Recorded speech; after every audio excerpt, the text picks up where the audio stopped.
नमस्कार दर्शकों, प्रद्युम्न ज्ञान कुंड में आपका स्वागत है। एक ऐसा चैनल जो आपको एकेडमिक लेवल से कॉम्पिटिटिव लेवल तक मजबूत बनाने के लिए प्रतिबद्ध है और तैयार भी है। आज हम सब linear equation in one variable के बारे में चर्चा करेंगे, जिसको हिंदी में एक चर वाले रैखिक समीकरण कहते हैं। यह एकेडमिक लेवल से कॉम्पिटिटिव लेवल तक आपके साथ बना रहता है और हमेशा आपसे पूछा जाता है। आज हम इसे इतने बेहतरीन तरीके से अलजेब्रा के बेसिक कॉन्सेप्ट के साथ सीखने का प्रयास करेंगे और निश्चित ही आपको बहुत अच्छा लगेगा। जीतेंगे हम ये वादा करो, कोशिश हमेशा ज़्यादा करो, किस्मत जो रूठे पर हिम्मत ना टूटे, मजबूत इतना इरादा करो।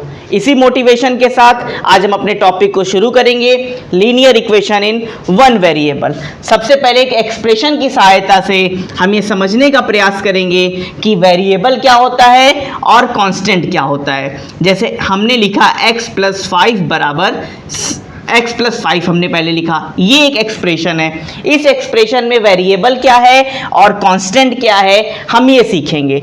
तो जो फिक्स नहीं है, यानी x की वैल्यू यहाँ पे फिक्स नहीं है, x की वैल्यू चेंज हो सकती है। अगर हम x की वैल्यू 1 रखेंगे तो ये 7 बन जाएगा, ये 5 + 1 यानी 6 बन जाएगा पूरा एक्सप्रेशन।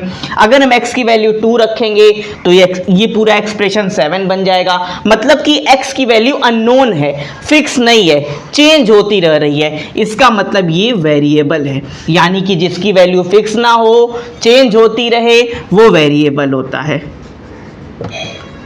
और जो फिक्स हो, इस 5 पे कोई असर नहीं पड़ने वाला है, ये 5 बिल्कुल फिक्स है। तो इसका मतलब ये 5 क्या है, ये कांस्टेंट है, ये 5 कांस्टेंट है।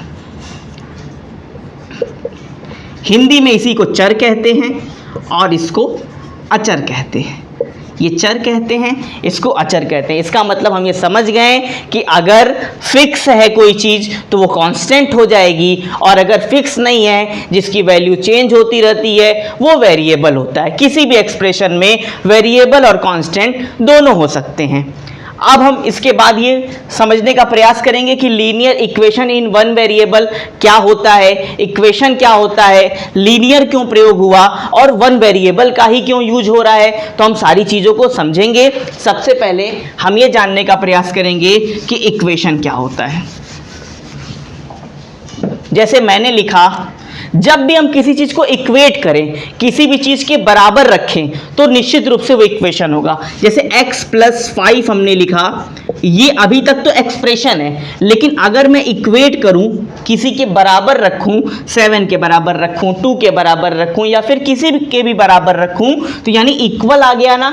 और जहां इक्वल आ गया वो क्या बन गया, इक्वेशन बन गया। मतलब जहां हमें इक्वल नजर आने लगे वो इक्वेशन का रूप लेने लगता है, और ये क्या बन चुका है, इक्वेशन बन गया है। यानी कि अगर हम इसको केवल x + 5 लिखते तो ये इक्वेशन होता क्या, नहीं, ये इक्वेशन नहीं होता। It is not equation, it is not an equation. लेकिन अगर हम x + 5 = 7 लिख रहे हैं, इसका मतलब कि ये किसी के बराबर इक्वेट कर रहे हैं और ये इक्वेशन का रूप ले लिया है। अच्छा, लीनियर क्यों लगा?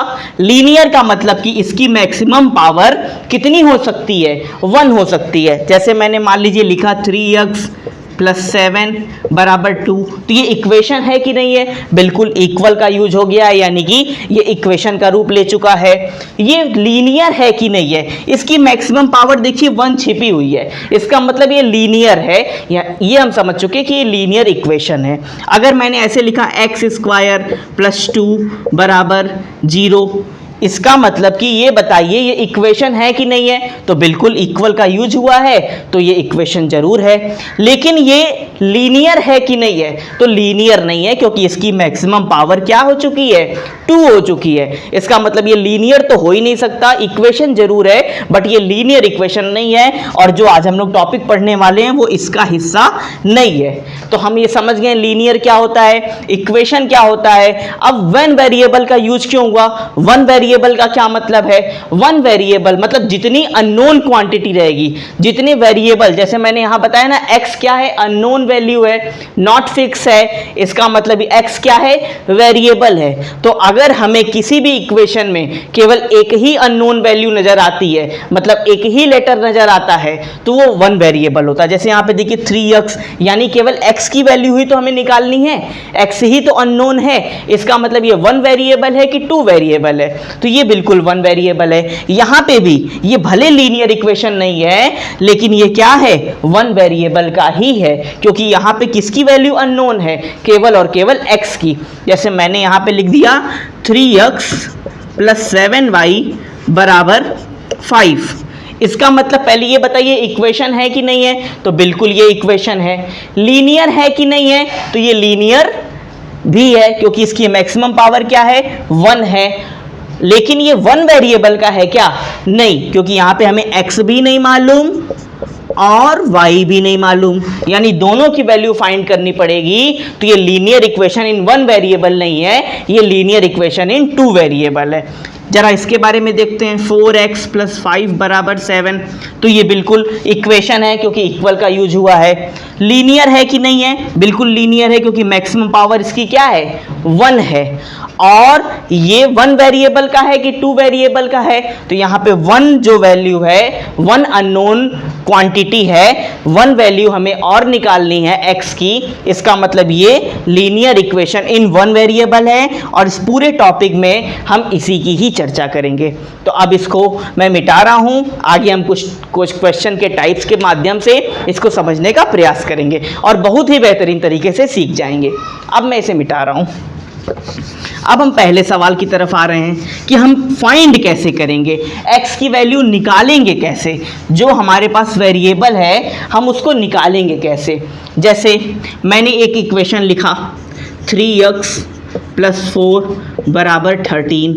इसका मतलब ये बताइए इक्वेशन है कि नहीं? तो बिल्कुल इक्वल का यूज हुआ है, तो इक्वेशन जरूर है ये। अच्छा, लीनियर है कि नहीं है? तो बिल्कुल लीनियर भी है, क्योंकि मैक्सिमम पावर इसकी 1 है, तो ये लीनियर भी कहा जाएगा। और ये बताइए ये इक्वेशन भी है, लीनियर भी है। वेरिएबल कितने हैं, यानी अननोन वैल्यू कितनी है? तो एक ही x हमें निकालना है, मतलब हमें x की वैल्यू ही निकालनी है। तो ये वन वेरिएबल है कि टू वेरिएबल है? तो ये वन वेरिएबल है। इसका मतलब हमें समझ गए कि ये linear equation in one variable का टाइप है, और हमें यही पढ़ना है। तो हमें इसमें वैल्यू किसकी निकालनी है? हमें इसमें वैल्यू x की निकालनी है, x को फाइंड करना है। अब कैसे करते हैं इसको हम एक जादुई तरीके से सीखने का प्रयास करते हैं। देखिए यहाँ पे इक्वल है ना, हम ये समझ लेते हैं इक्वल की दीवार है बीच में, और सब यहाँ पे हमें x की वैल्यू निकालनी है, तो बाकी सब इसका साथ छोड़ के जाते जाएंगे। पहले कौन जाएगा? जो दूर होता है वो पहले साथ छोड़ता है, जो पास रहेगा वो थोड़ा बाद में साथ छोड़ेगा, लेकिन साथ सब छोड़ेंगे, क्योंकि हमें यहाँ पे इकलौता केवल x को रोकना है, बाकी सबको भगाना है। तो हम ये मान के चलेंगे कि इक्वल की दीवार अगर प्लस क्रॉस करके जाएगा तो माइनस में कन्वर्ट हो जाएगा, अगर इक्वल की दीवार को माइनस क्रॉस करेगा तो प्लस में कन्वर्ट हो जाएगा, अगर इनटू क्रॉस करेगा तो डिवाइड में हो जाएगा, और डिवाइड क्रॉस करके अगर इक्वल की दीवार को जाएगा तो इनटू में हो जाएगा। अब इस प्रोसेस को आप जरा दिमाग में रखिएगा कि प्लस कन्वर्ट हो जाएगा तो माइनस में, माइनस कन्वर्ट होगा उधर जाएगा तो प्लस में, इनटू होगा तो डिवाइड में कन्वर्ट होके जाएगा उधर, और डिवाइड होगा तो इनटू में जाएगा। इस चीज को जरा आप ध्यान रखिए। अब हम इसको भगाना धीरे धीरे शुरू करते हैं। तो आप बताइए पहले कौन जाना चाहेगा? ये प्लस इसका साथ छोड़ के जाना चाहेगा, और दीवार कैसी मिलेगी? इक्वल की दीवार मिलेगी, और जैसे ही प्लस उधर जाएगा तो किस में कन्वर्ट हो जाएगा? माइनस में कन्वर्ट हो जाएगा। तो इधर बचा क्या? इधर बच गया है 3x बराबर, हम पहले इसका घर है तो पहले इसी का स्वागत करेंगे, यानी 13 लिखेंगे। और अब आया कौन है? तो +4 चल के आया है, लेकिन बीच में इक्वल की दीवार मिल गई, इसलिए ये क्या बन चुका है? माइनस बन चुका है, यानी 3x बराबर 13, और ये +4 इधर आ गया तो -4 हो चुका है, यानी 3x बराबर क्या हो गया? अब घटा लेते हैं तो ये 9 हो गया। अब यहां देखिए 3 × x, 3x चिपके हुए हैं यानी इसके बीच में मल्टीप्लाई हुआ होगा, और जब मल्टीप्लाई उधर जाएगा तो बीच में इक्वल की दीवार मिलेगी, और इक्वल की दीवार अगर मल्टीप्लाई उधर जाता है तो क्या बन जाता है, डिवाइड बन जाता है। तो यहां पे अब हम 3 को भगाना शुरू करेंगे, तो यहां बचा क्या, x बचा, भाग कौन रहा है 3, लेकिन पहले आप 9 लिखेंगे क्योंकि 9 का ही घर है ये, और नीचे जब डिवाइड करेंगे तो ये डिवाइड के फॉर्म में आ गया क्योंकि अभी ये मल्टीप्लाई है, और जब इक्वल की दीवार मिलेगी तो ये उधर जाके डिवाइड हो जाएगा। ये कट चुका है और x की वैल्यू हमारे पास 3 आ गई। तो हमने बेसिक्स के साथ सीखा कि हम कैसे ट्रांसफर करेंगे, कितने जादुई तरीके से ट्रांसफर करके और x की वैल्यू निकालेंगे। एक और सवाल समझते हैं जल्दी से, मैं मिटा रहा हूं इसको।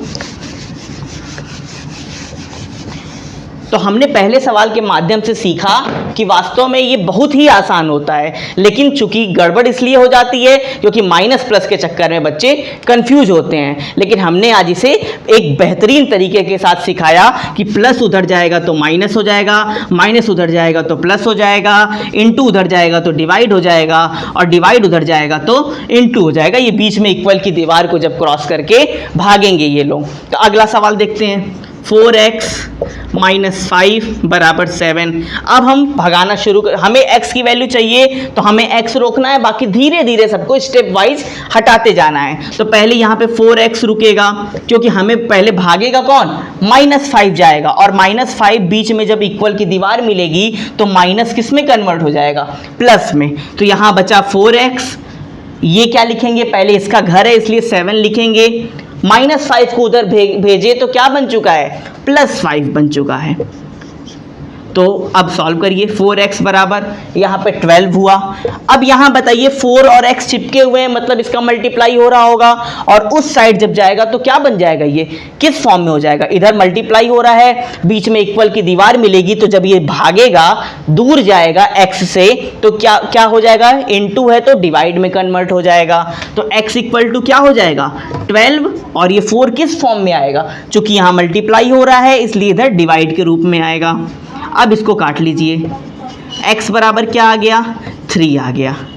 चलिए अब थोड़ा सा और अच्छे सवालों के साथ और देखते हैं। इसको नोट करना हो तो नोट कर लीजिए या फिर स्क्रीनशॉट ले लीजिए।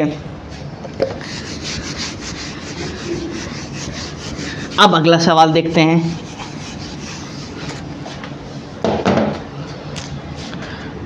(3x + 4/7 = 4। अच्छा अब क्या करेंगे, अब यहाँ पे तो प्लस डायरेक्ट नहीं जा पाएगा क्योंकि हमें भी यहाँ पे भी अल्टीमेटली x की ही वैल्यू चाहिए, लेकिन x की वैल्यू निकालेंगे कैसे, धीरे धीरे भेज के सबको। तो पहले कौन भागना चाहेगा, हम लोग अभी तक सीखे हैं कि प्लस को उधर ट्रांसफर करते हैं तो माइनस हो जाता है, लेकिन यहाँ ऐसा पॉसिबल नहीं है क्योंकि यहाँ 7 ने बैरियर का काम किया है, 7 ने सबको बांध रखा है। तो पहले भागेगा कौन, 7 भागेगा, और 7 का यहाँ क्या हो रहा है, डिवाइड। जब ये इक्वल की दीवार क्रॉस करके जाएगा तो डिवाइड किस में कन्वर्ट हो जाता है, मल्टीप्लाई में हो जाता है, ये हम सीख चुके हैं अभी। तो 3x + 4 = 4, और ये 7 किस रूप में आ गया, यहाँ डिवाइड हो रहा है तो उधर मल्टीप्लाई में जाएगा, तो 4 × 7।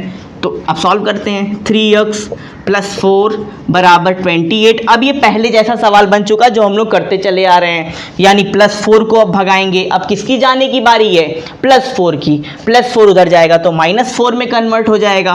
तो 3 इधर क्या बचा, 3x बचा। हम लोग भेज किसको रहे हैं, +4 को, लेकिन पहले नहीं लिखेंगे, पहले हम 28 लिखेंगे। अब -4, तो 3x बराबर क्या आ गया, 24 आ गया। x = क्या हो गया, 24, और यहाँ बताइए 3 का मल्टीप्लाई हो रहा है तो ये क्या हो जाएगा, डिवाइड, जो कि हम पिछले सवालों में बेहतरीन तरीके से सीख चुके हैं। 3 8 जा 24, यानी x की वैल्यू कितनी आ गई, 8 आ गई। इस सवाल के लिए x की वैल्यू 8 आ गई। इसका मतलब कि अगर हम x की जगह 8 रख देंगे तो ये देखिएगा पूरा इक्वेशन सेटिस्फाई कर जाएगा। x की वैल्यू निकालने का यही मतलब होता है। अब एक और सवाल के माध्यम से सीखते हैं। तो देखिए कितने बेहतरीन तरीके से हम लोग सीखते चले जा रहे हैं, आपको निश्चित आनंद आ रहा होगा। तो अगला सवाल, 4x + 5/7 3x plus 2 is equal to 2/3। अब इससे कैसे करेंगे? अब ये थोड़ा सा तो जटिल लग रहा है, लेकिन कोई बात नहीं, धीरे धीरे सॉल्व करते जाएंगे तो ये देखिएगा ये क्वेश्चन सॉल्व हो जाएगा। अब हम क्या करेंगे, क्रॉस मल्टीप्लाई पहले तो कर लीजिए, और जब ध्यान रखिएगा यहाँ पे 3 का जब मल्टीप्लाई होगा तो दोनों में होगा, इसलिए ब्रैकेट में जरा बंद कर दीजिए इसको। 4x प्लस 5 और इधर 2 का मल्टीप्लाई होगा किसमें, 3x प्लस 2 में, तो दोनों में होगा, इसीलिए हम ब्रैकेट में बंद कर रहे हैं, क्योंकि ये जब जाएगा तो ये दोनों से मिलेगा, दोनों से मल्टीप्लाई होगा। चलिए करते हैं। 3 का मल्टीप्लाई जब 4x में करेंगे तो डिजिट का डिजिट में किए तो 3 4 जा 12x प्लस 3 का मल्टीप्लाई 5 में भी करेंगे। अक्सर ये लोग मिस कर जाते हैं, लेकिन 3 का मल्टीप्लाई 5 में भी करेंगे, इसीलिए हमने ब्रैकेट में बंद किया है इसे। तो 3 5 जा 15 हो गया। इधर का मल्टीप्लाई करें, 2 का मल्टीप्लाई दोनों में होगा, तो 2 3 जा 6x और प्लस 2 2 जा 4। अब हम ट्रांसफर करेंगे, क्योंकि 12x का साथ ही यहाँ पे 6x नजर आ रहा है, तो हम 12x और 6x को, क्योंकि ये लाइक टर्म्स हैं, दोनों एक दूसरे के साथ ही हैं, तो दोनों एक दूसरे के पास आना चाहेंगे, तो 6x इधर प्लस में है, अगर कोई साइन नहीं लगा रहता है तो हम प्लस में उसको मानते हैं। 6x जब इधर आएगा तो इक्वल की दीवार मिलेगी और ये माइनस में कन्वर्ट हो जाएगा, क्योंकि प्लस में है इसलिए माइनस में आ जाएगा ये, तो 12x और 6x इधर आएगा तो क्या हो जाएगा, माइनस 6x हो जाएगा। यही काम यहाँ भी करिए, ये 4 है और इधर माइनस 15 करेंगे तो क्या हो जाएगा, प्लस 15 उधर जाएगा तो माइनस 15 हो जाएगा, कोई दिक्कत नहीं है। अब चलिए इसको घटाते हैं, 12x में से 6x जाएगा तो कितना बचेगा, 6x बचेगा। और 4 माइनस 15 कैसे घटाएंगे, ये दोनों अपोजिट साइन है, अपोजिट साइन है तो घटेंगे। 15 में से 4 घटा दीजिए, 11 आया। अब प्लस लगाएं कि माइनस लगाएं, वो कैसे डिसाइड होता है, तो बड़ा कौन है, बड़ा हम देख रहे हैं 15 है, 15 ने कौन सा साइन लिया हुआ है, माइनस का, तो यहाँ पे क्या लगा देंगे, माइनस। और अब देखिए पहले की तरह बिल्कुल सवाल बन चुका है, 6 का यहाँ मल्टीप्लाई हो रहा है, उधर जाएगा तो ये डिवाइड हो जाएगा, तो x की वैल्यू क्या आ गई, x की वैल्यू आ गई -11/6, क्योंकि ये 6 यहाँ मल्टीप्लाई के रूप में है तो इधर आ गया तो ये डिवाइड के रूप में हो गया, और x की वैल्यू यहाँ पे हमने फाइंड कर ली। तो कुछ क्वेश्चंस के माध्यम से आज हमने समझा कि लीनियर इक्वेशन कितना अच्छा टॉपिक है, कितना आसान है, लेकिन फिर भी हम कहीं ना कहीं इसमें गलतियाँ करते हैं, प्लस माइनस के फेर में फंस जाते हैं। लेकिन हमने बहुत ईजी और जादुई तरीके से इसको इक्वल की दीवार के रूप में बताया, ये बताया कि प्लस जब जाता है उधर तो माइनस में कन्वर्ट हो जाता है, माइनस जाता है तो प्लस में कन्वर्ट हो जाता है, इनटू जाता है तो डिवाइड में, और डिवाइड जब उधर जाता है इक्वल की दीवार को क्रॉस करके तो डिवाइड में जब जाता है तो डिवाइड उधर मल्टीप्लाई के रूप में हो जाता है। हमने अच्छे तरीके से इसको सीखने का प्रयास किया, उम्मीद करता हूँ आपको ये चीज़ समझ में आई होगी। अगर आपको मेरा प्रयास अच्छा लगता है, अगर आपको मेरा तरीका अच्छा लगता है, क्योंकि हमने मैथमेटिक्स से रिलेटेड और भी वीडियोज़ दिए हैं, आप हमारे चैनल पर विजिट कीजिए, वहाँ पर उसको सब्सक्राइब कीजिए, लाइक कीजिए, ज़्यादा से ज़्यादा मात्रा में शेयर कीजिए। और हमने मैथमेटिक्स, हिंदी, इंग्लिश और बाकी जो आप डिमांड करते जा रहे हैं वो वीडियोस में आपको प्रोवाइड कराता जा रहा हूं। मेरा प्रयास अच्छा लगे, मेरा तरीका अच्छा लगे तो निश्चित हमारे साथ जुड़िए, हमें सब्सक्राइब कीजिए, हमारे चैनल को लाइक कीजिए और ज़्यादा से ज़्यादा मात्रा में शेयर कीजिए। अपने माता पिता का ख्याल रखिए, क्योंकि वो साक्षात ईश्वर हैं। साफ सफाई का ध्यान रखिए और राष्ट्र सेवा की भावना अपने अंदर प्रबल कीजिए। बहुत बहुत धन्यवाद।